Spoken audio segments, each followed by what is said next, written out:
Hello, and welcome to Message in the Middle with Marianne. We all know that life is hard, right? It's messy, it's unpredictable, but it can be wonderful all at the same time.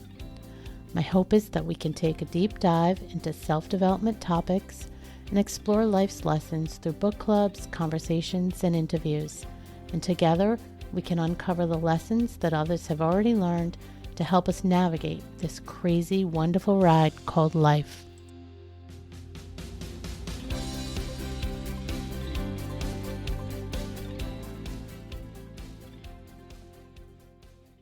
Hello and welcome to Message in the Middle. I'm your host, Marianne, and if you've ever felt exhausted for no clear reason, struggled with anxiety that seems to come out of nowhere, or wondered why you're doing all the right things and still don't feel like yourself, this conversation may point you in a new direction that's worth considering.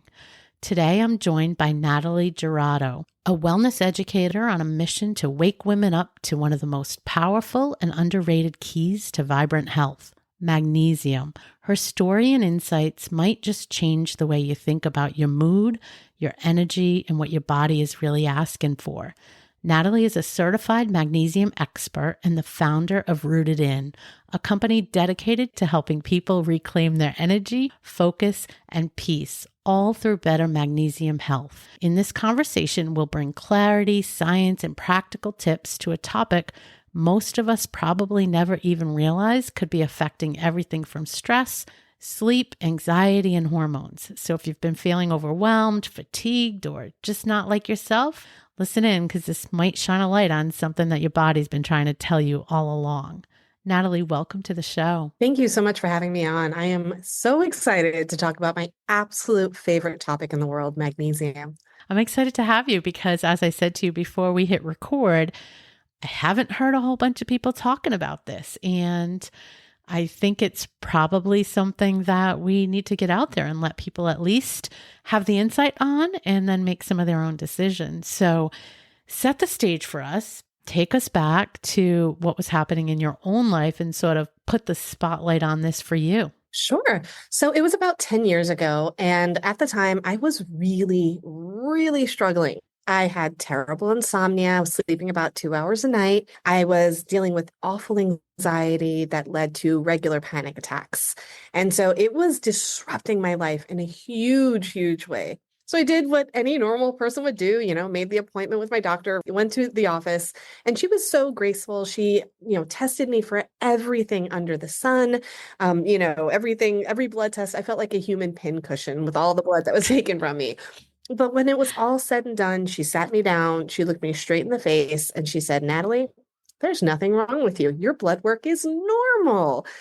Oh, it was the best, worst thing that could possibly happen to me. Because on one hand, yes, great, my blood works great. But on the other hand, there had to be a reason why I felt like this, why I was struggling so much. She sent me on my merry way and told me that this is normal for a woman of your age. And this is just life now at your age, which was very frustrating. So I kept looking, I kept searching for answers. I knew that there had to be something missing, and I stumbled upon magnesium. Within a week of using it, I went from sleeping 2 hours a night to sleeping 6 hours a night, which was huge for me at the time. Didn't have a panic attack that entire week. And I thought, what is going on? Why aren't we talking about magnesium? Why is this not the first line of defense when we're not feeling well? And so that's kind of that match that lit everything. Wow, I can see why you feel so passionate about it.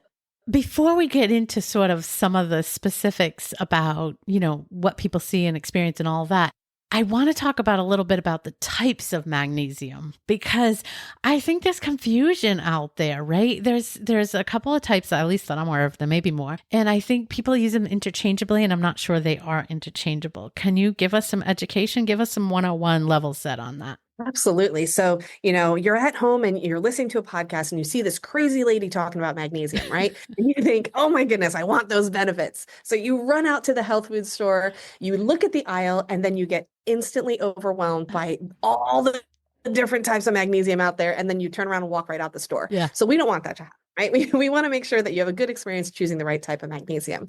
So there are over 14 different forms of magnesium out there. That's what makes it so confusing. That's what makes it so overwhelming. Unfortunately, some of the forms do not do a very good job of raising our magnesium levels. And then there are other forms that work beautifully. So how do we know which is which? Well, to first look at magnesium, we need to break it down into two categories. We've got magnesium pills that you take orally, and then we have magnesium that goes on your skin. So right now, I'm just going to focus on the pills because that's what most people associate. Most people think magnesium, they think it's a pill or a powder. Yeah. If you learn nothing else from what I'm saying today, but you only learn this, then you are going to be ahead of 99% of the people out there. The worst form of magnesium that you can take is magnesium oxide. That form only absorbs at a rate of 4%. So that means the other 96% is going to go right through your digestive tract, come out the other end, and probably have you stuck in the bathroom all day long, which is quite unpleasant. So we want to avoid oxide. Unfortunately, that is the most commonly prescribed by practitioners. It is the cheapest form out there, and it is what you're going to most likely see in your local pharmacies and grocery stores, that type of thing. So that's a little mountain for us to overcome. So we want to make sure that we're not using that magnesium oxide. Better options, magnesium glycinate, magnesium malate, magnesium taurate. Those are all three fabulous options that you will find on Amazon. You'll find at your health food store, that type of thing. All three of those are going to give you great benefits.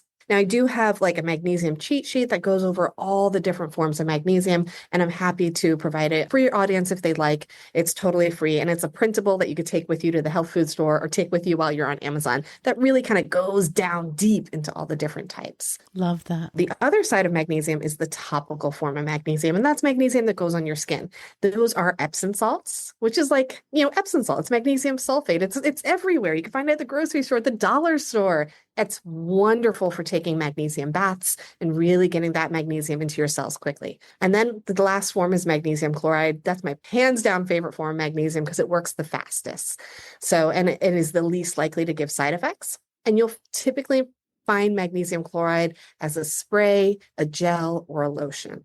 So, and that just goes right on your skin. It can replace your regular everyday body lotion. And so how do I know? So you have a cheat sheet. How do I know when I should be using a pill versus a lotion or topical? That is a fabulous question. And that is a question that is unfortunately not asked enough because it really is impactful. So you should use your pills or your powders, your digestive magnesium, to make up for any kind of deficit in your diet. So let's say, you're eating clean, you're eating healthy, but maybe you're not getting enough of those magnesium-rich foods in your diet, then you're going to want to take a pill or a powder. You're going to want to use topical magnesium when you want to really target a specific issue. So topical magnesium is particularly effective for like restless legs or cramps, any kind of pain or inflammation in your joints. It's really good for sleep.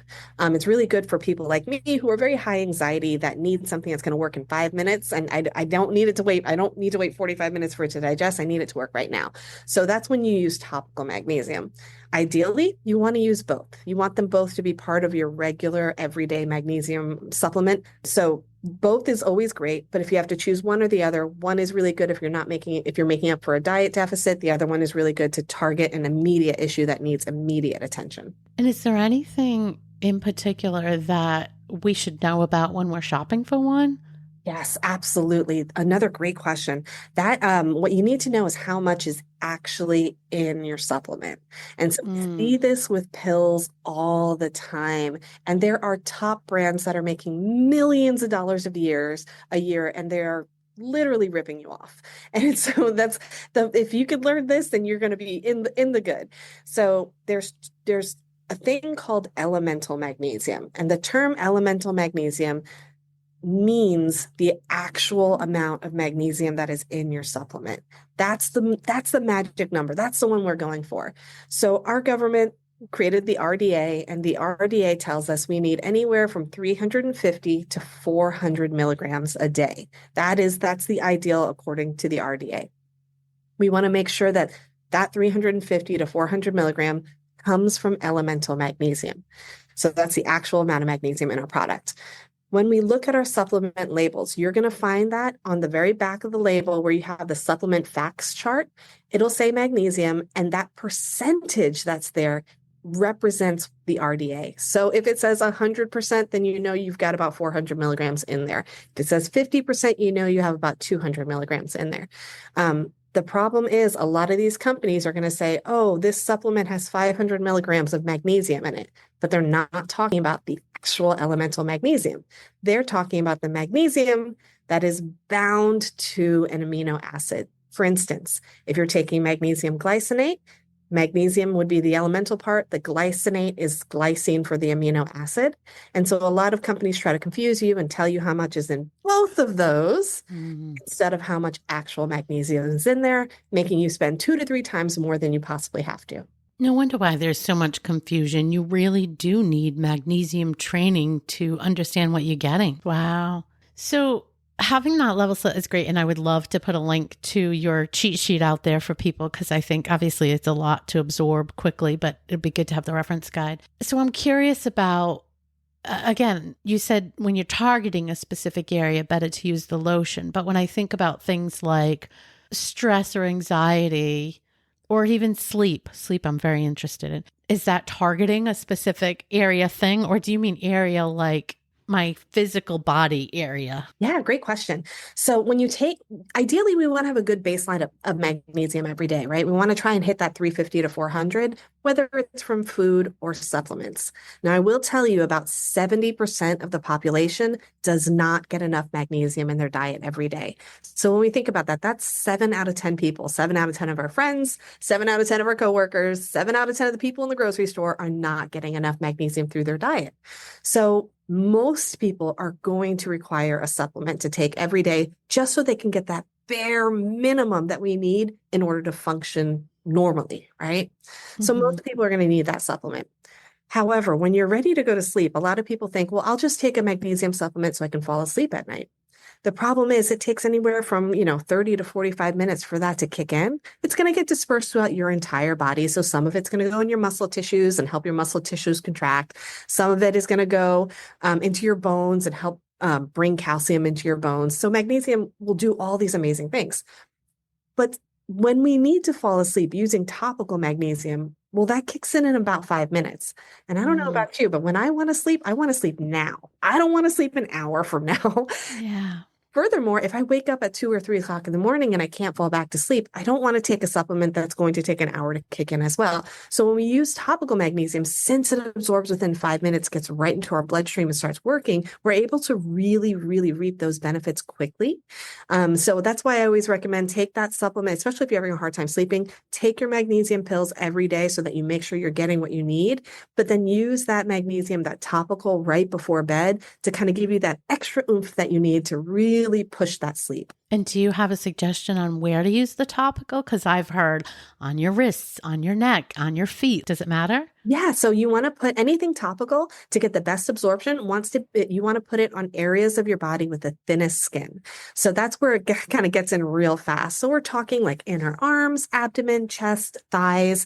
A lot of people like putting it on their feet, which I find interesting because while there is zero scientific research behind the fact that it works better on your feet, everybody says it works better. So kind of go with the anecdotal for that. I've really spent like hours trying to figure out the science behind that. The only thing I can come up with is that we have acupressure points under our feet, and perhaps putting things on those acupressure points makes it more effective. I'm not sure, but that's the closest science I could find. Okay. So thin skin spots are the best. Okay. That makes sense. So as somebody who's gone through this, you had this deficit and then you started putting it into your life and into your routine. Like, what did that look like for you? What changed? And I'm asking that specifically because I've heard you say that it really can make women feel vibrant again. What does that look like? What does vibrant mean as it relates to having magnesium in your life? Absolutely. So for me, vibrant, like, of course, everybody has their own definition of what vibrant really means to them. For me, it means feeling like I'm 25 again.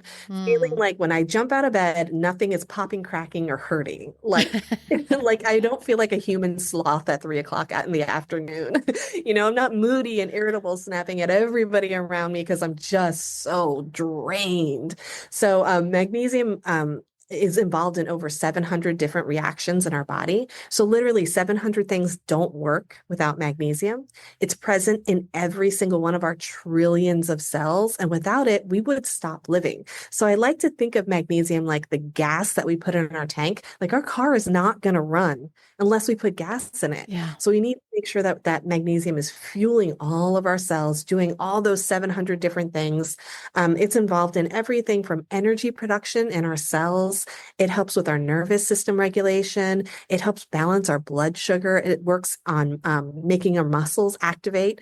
So it really does so much. And when your tank is low, you just feel it. You're dragging, you're miserable. You can't sleep. It's like you're tired all day long and then you're wired all night long. So it really can make a huge difference in your body. So I'm so curious as I listened to you talk, and you did say this to me before we hit record, you're super passionate about this and you want to get the message out. But why is this like not a thing that everybody's talking about? Well, I could give you the politically correct answer, or I can give you the conspiracy theory answer. It just depends on which one you really liked. I don't know what they are, so I'm a little scared, but no, give me both. Sure. I mean, the truth of the matter is there's no money in magnesium. Magnesium's in our food, right? So you can't turn it into a prescription. In terms of our healthcare system, our healthcare system is very ruled by money and by bottom lines and that type of thing. And because magnesium can't be monetized, then studies aren't funded, right? So we need more studies on magnesium to really, really bring to light its power and effectiveness. But the only people who are funding those studies are people who have the potential to make money off of them. So we're really not seeing as much research and as much people talking about it simply because it can't be monetized. You know, it's naturally occurring. It's in our food. It's not a drug. It's a mineral. So unfortunately, that's part of the reason. The other part of the reason is because our systems are really, really impacted by magnesium. So our food system is one of the huge systems that's really impacted. So our food simply doesn't have the minerals and vitamins in it now that it did 50 or 100 years ago. And in order to get our food to have those minerals in it again, we would have to totally turn the farming industry upside down on its head. And I just don't see that happening anytime in our lifetime, at least. So how are you getting, like, I'm so curious about, you're running a business, you know, really tied to this. Is it all word of mouth, or is it people coming that are like, I've tried everything and I don't know what else to try, so why not? That kind of thing. Like, what is that what's happening? Yeah, most of the people who purchase from us are women who are over the age of 35, who are just in the same position that I was in, that you've tried everything. You're tired of being told that this is normal. You're tired of being kind of gaslit about your symptoms. And you're just ready to try something natural. You know, people who have kind of given up on the side effects that they get from a lot of the prescription medications out there. They're just kind of over the whole cycle of the whole cycle of it. And so they're ready to try something natural and see how it goes. We have almost all of our customer base is from word of mouth. So they come, they purchase, they tell their friends, and then their friend tells their friend, and they because it really is an experiential product. The first time you use it, you feel it. So it really is, and it's because so many of us are severely deficient. You know, when you're so low and you've been operating with so little magnesium, and then you finally get this beautiful dose of it, you're like on fire, you're excited, you feel amazing. So that's a big claim, though. The first time you use it, you really feel it. I mean, I think, and maybe it's because of the type or whatever, but I've definitely tried lotions myself, and I've heard of many other people, and I don't know that anybody said that it's really changed their life. So what's the tipping point, or what's the difference? Yeah. So unfortunately, the topical like cosmetics industry, actually all supplements, are not regulated. It's a fully unregulated market. It's unfortunate and it's fortunate. I kind of go back and forth because I love the fact that we can get more innovation out there quickly because it's not regulated. But the other side of that is that a lot of people are making, especially these larger brands, they're seeing the trend of magnesium. Magnesium has had an 85% uptick in searches on social media in the last year. Wow. So like people, like the word's getting out there. Yeah. But unfortunately, these giant brands are basically taking their base body lotions and their base products, putting a couple drops of magnesium in it and then pitching it to you as a magnesium cream. They're not using scientific research and clinical studies to support their products. So and then the other side of that is we see a lot of people making it at home in their kitchen. They see a YouTube video on how to make magnesium spray or how to make magnesium lotions or gels, or magnesium drinks, that kind of thing. And they're making it at home and then selling it as well. So we definitely don't see a baseline of regulations that kind of help you determine how much your magnesium you're getting. So when we created our formulas, we used the research. Every single teaspoon in our products has 500 milligrams of magnesium in it, or magnesium chloride in it. And we use that number because a 2010 study showed that using 500 milligrams on your skin twice a day could help raise your magnesium levels by close to 60% in about 12 weeks. To get those same gains by taking a pill or a powder would take 9 to 24 months. So we really wanted to make sure that we used a therapeutic amount in our product. And is it like a pea size amount? Like what's the amount that people have to use? 1 teaspoon, about what you would use when you're using body lotion. So interesting. So talk to us a little bit about some of the myths that are out there, especially tied to things like anxiety and depression and, burnout. Like, what do you hear? So the biggest myth I get is people tell me, well, I went to the doctor tested my magnesium levels. He said I was fine. I don't need magnesium. And so that is a huge red flag for me. The reason being is because magnesium is not really stored in your blood. So about 60% of your magnesium is in your bones, the other 60% in your muscles, the other 40% in your bones, leaving less than 1% in your blood. So when that doctor does blood work, we're looking at what's happening in 1% of your body's magnesium. So it doesn't really give us an accurate representation of what's happening throughout our body. In fact, you could be chronically deficient for years before it ever shows up in your blood work. So oftentimes if you're told, no, you don't need magnesium, your blood work's fine. Well, that's not the whole picture. So it's important to go based off of your symptoms. The National Institute of Health actually came out to say that the best indicator of magnesium deficiency is simply your symptoms.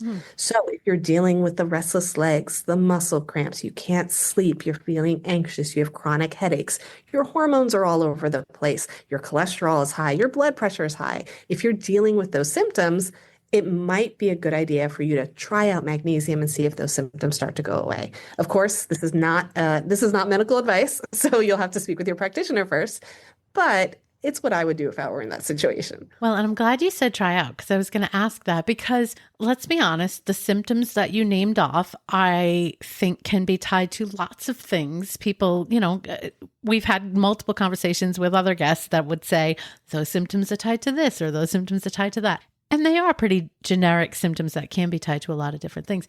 But you use the word try, and I was going to ask that. So what's the harm? I'm having all those symptoms. Is there any harm?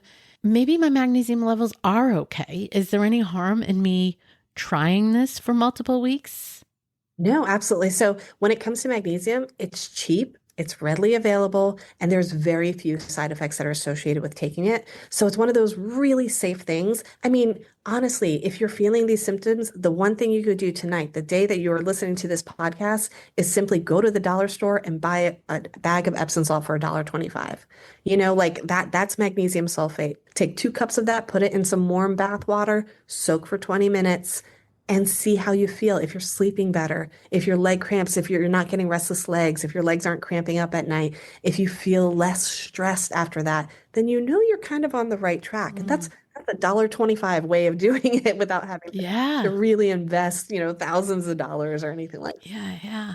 So what else is out there? Like when people... Do people try to debunk this? Do people try to push it off and say you're crazy? Like this isn't a thing? Like, do you hear anything like that? The few times that people say that, I'm a big believer in research. I'm a huge, huge believer. And let's look at the research. Let's look at what's been done. And typically I can really bring them over to the dark side, bring them over to the magnesium side with just a few research articles that are out there, because they really are, just unbelievably clear the huge issues that we are having with magnesium deficiency in our country, with so many of us dealing with low magnesium.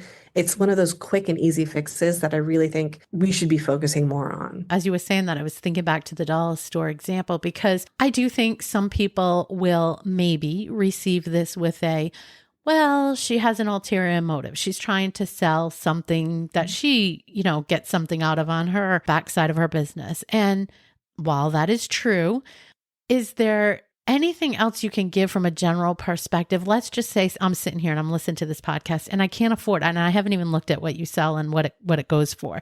Obviously, that wasn't the point of being here and being a sales pitch, right? We're just trying to inform people. But let's say I look at your site and I see what you're offering and I say, well, I can't afford that. Absolutely. What else can I do? Is it the dollar store Epsom salt baths? Are there other cheap things, I'm using cheap in quotes, that I could think about when I'm looking to find a lotion or I'm looking to find a pill? Is there anything else just generally that you can give for advice? Yeah, absolutely. Yeah. And just so you know, I started this whole magnesium journey by educating people first. So I made a whole huge platform on social media, on TikTok and everything like that to just really get the word out. So while, yeah, obviously, I have a company and everything like that, by all means, that's how we support our family. Right. But my goal first and foremost has always been to get magnesium into the hands. Even if you don't buy our product, if you've learned something in this podcast that can help you, if you've learned to take magnesium glycinate instead of magnesium oxide, then I feel like I've done my job. Yeah. Absolutely. But to speak to what you said, there are some really great economical options. So like you said, the Epsom salts, I mean, it's $1.25. We can really get some great impact. I recommend doing 2 to 3 Epsom salt baths a week. And if you have it in your budget to buy some baking soda as well, put the baking soda in the water as well. My favorite recipe is 2 cups of Epsom salt with 1 cup of baking soda, and put that in your water. You want to soak with warm, not hot, because hot water makes us sweat and get rid of things, and warm water helps us absorb. So we're going to use that warm water and we're going to soak in the tub for 20 minutes. Aim to do that 2 to 3 times a week if possible. Now, I know not everybody has a bathtub. I totally get that. So an alternative would be to use a foot basin. So get a basin, soak your feet in that same mixture. That'll still get that magnesium into your cells, and it'll help you kind of start boosting those levels and start to feel better. The next option, of course, is our diet. Diet is everything. We can never overlook diet. So eating your green leafy vegetables, your nuts and seeds, pumpkin seeds, chia seeds are great sources of magnesium. You could throw spinach, pumpkin seeds, chia seeds all in a smoothie, mix that up. Dark chocolate is another form of magnesium. Of course, we don't want to do dark chocolate at nighttime because that's got caffeine in it, so it might wake us up all night. So we want to be aware of that. But it's a great way to start your day with a piece of dark chocolate and get that extra magnesium. Or if you're going through a really stressful situation at work or anything, get yourself a piece of dark chocolate, start munching on that, get some more magnesium into your system. And then the third way is to make your own magnesium spray. And so magnesium sprays have really taken over social media, but it's an economical way to get magnesium onto your skin. So magnesium sprays are simply magnesium chloride flakes that are dissolved in water. So your only 2 ingredients you need are chloride flakes and water. And you're going to do equal parts of warm water and magnesium chloride, mix them together, put them in a glass spray bottle. The bottle must be glass because magnesium will break down that plastic, and we don't want that to happen. So always use a glass spray bottle, spray it on your skin on a daily basis. It is concentrated, so for some people, it feels really itchy and uncomfortable and drying because chloride is a salt. So if that happens, try to spray it on areas with thicker skin, like the bottom of the feet, and see how that goes for you instead. Gosh, I love those examples. That was great. I'm very curious, though, personally, what does the baking soda do? Why does the baking soda add value? So the bicarbonate in the baking soda binds to the magnesium and issues it and really kind of ushers it into your cells faster.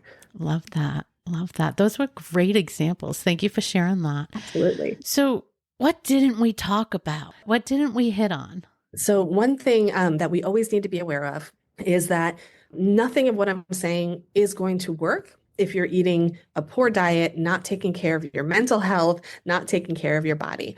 We cannot, I always say it's like trying to put out a fire with a water gun.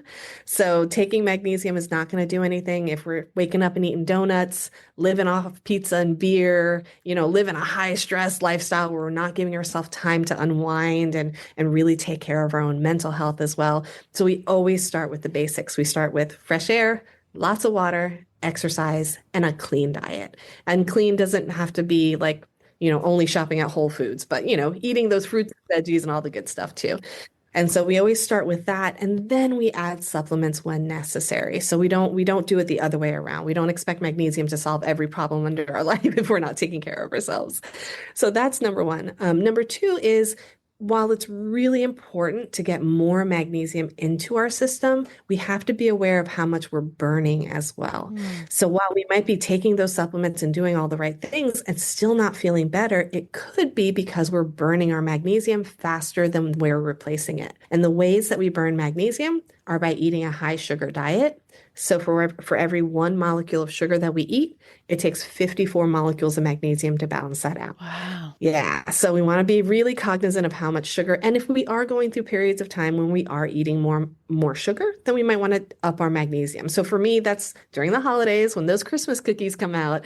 I know I'm going to need more magnesium at that time because I know I'm going to start to feel irritable and all that good stuff. So I usually will take more during those times. So kind of being aware of those things can be really helpful. So if you only could leave our listener with one message about magnesium, what would it be? Well, not so much about magnesium, but more about your experience in general. Never settle for what somebody else says is normal for you. So, when you're going to those, appointments, when you're meeting and talking to healthcare providers in your life, just because they say it's normal, if it's not normal for you, then you keep searching, you keep going. That's a great message. I think that's a theme we've heard over and over from lots of different people, that especially in today's age with the health system, you have to advocate for yourself. And if you feel like something's wrong and your body's telling you something's wrong, probably something's wrong. So try to find the answer. Yeah. Awesome. Well, this has been a great conversation, and it truly is informative. I think that, like I told you before we hit record, I just don't hear this, and you shared a ton of information that I just don't think is readily available. So I definitely appreciate that. And where can people find you? Where are you most active? Yeah. So across all social channels, we're Be Rooted In. So TikTok, we're really active on TikTok as well as Instagram. And then our website is Be Rooted In as well. And then email, it's Natalie at Be Rooted In as well. And I do respond to emails and comments and questions. So I am absolutely here to support you if you have any questions. Thank you so much for joining me. It's been a great conversation. I know I learned a lot, so I'm hoping the listener learned a lot as well. Thank you, and good luck on sharing this message. Thank you. And thanks for everything that you're doing to share a message of health and wellness throughout for everybody. It's really amazing. Oh, thank you so much. Thanks so much for listening to today's episode of Message in the Middle. I hope you found something in this conversation that reminded you that you're not alone and that midlife isn't about winding down. It's about waking up. You're not done. You're just becoming. If this episode speaks to you at all, please share it with a friend who needs to hear it. And if you're enjoying the show, I'd be so grateful if you could take a moment to leave a review. It really helps other women find this community and this podcast. Until next time, take care of yourself.